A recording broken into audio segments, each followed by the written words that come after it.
तुम उसी तरह तोते के रूप में भटको। नहीं नहीं, मुझे आजाद करो वरना मैं तुम्हें छोड़ूंगा नहीं। अब तुम मेरा कुछ भी नहीं बिगाड़ सकते। अब तुम जाओ यहाँ से और अब से ऐसे ही घूमो।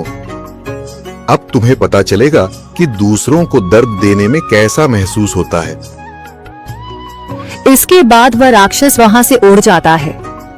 मरचू और उसकी पत्नी सीता दोनों खुश हो जाते हैं। मरचू पहले की तरह काम करने लगता है। वह और उसकी पत्नी दोनों खुशी खुशी जिंदगी गुजारने लगते हैं।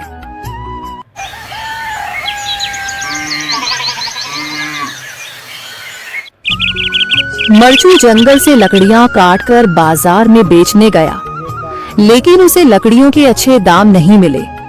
इस पर मरचू ने कहा, अरे भैया, इतने कम पैसे? इन पैसों में तो 2 वक्त का खाना भी नहीं मिलेगा। आप मुझे बहुत ही कम पैसे देते हैं। मैं इतनी मेहनत से लकड़ियां काट कर आता हूँ, लेकिन उनके पैसे मुझे बहुत कम मिलते हैं।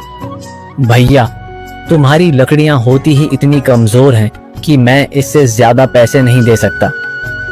तुम्हारी लकड़ियों के बस इतने ही पैसे बनते हैं। अरे भैया, कुछ ज्यादा कर दो ना। वो क्या है ना कि इन पैसों का तो कुछ भी नहीं आता। मैं अपनी जिंदगी कैसे गुजारूंगा?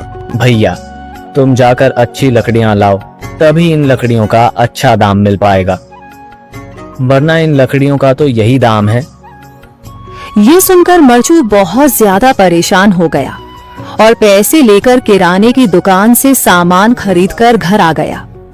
घर पहुंचते ही मरचू की पत्नी सीता ने कहा, जी, सामान ले आए आप? हाँ जी, सामान ले आया हूँ। सीता के चेहरे पर खुशी छा जाती है, लेकिन जब उसने सामान देखा, जी, इसमें तो बहुत थोड़ा सामान है। हाँ सीता, मुझे पता है कि यह सामान बहुत थोड़ा है, लेकिन मैं क्या करूं? मेरे पास जितने पैसे थे, मैं उतने का ही सामान लेकर आ गया हूँ। इस तरह हमारा गुजारा कैसे हो पाएगा जी? आपको तो पता ही है कि हम कितनी मुश्किलों से गुजारा करते हैं। हाँ हाँ, मुझे पता है, लेकिन मैं कर भी क्या सकता हूँ?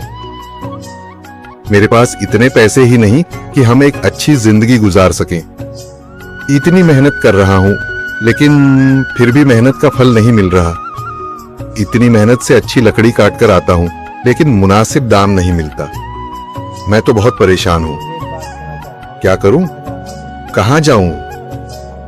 अरे जी, आप परेशान न हो, आप कोई और काम देख लें। मैंने कई बार काम तलाशने की कोशिश की, पर किसी ने भी मुझे काम नहीं दिया। ये सुनकर सीता भी काफी ज्यादा परेशान हो गई। मरचू से सीता की परेशानी नहीं देखी गई। उसने अपनी पत्नी सीता से कहा, मैं फिर से जंगल की ओर जा रहा हूँ। अरे जी, अभी मत जाइए ना, वैसे भी शाम हो रही है। आप कल चले जाइएगा, अभी मत जाइए। ठीक है, अगर तुम रोक रही हो तो मैं नहीं जाता। मैं कल चला जाऊंगा।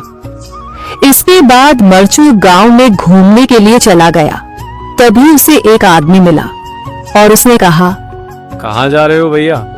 और सुनाओ, क्या हाल चाल है? जिंदगी कैसे गुजर रही है? अरे भैया, तुम्हें तो पता है कि लकड़ियां काटकर कैसे गुजारा होता है। हाँ भैया, तुम सही कह रहे हो। और आसपास के जंगलों में अच्छी लकड़ियां भी नहीं है। इसके लिए तो जंगल के अंदर जाना पड़ेगा। पर जंगल के अंदर तो काफी सारे जंगली जानवर होंगे। मुझे बहुत डर लगता है भैया, मैं जंगल में कैसे जाऊंगा? हाँ भैया, जंगली जानवर तो होंगे, लेकिन अच्छी लकड़ियां तो वहीं से ही मिलेंगी।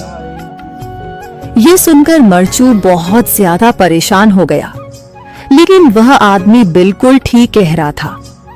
जंगल के किनारे की सारी लकड़ियां कट चुकी थीं। अब सिर्फ जंगल के अंदर ही अच्छी लकड़ियां बची थीं। अगली सुबह मरचू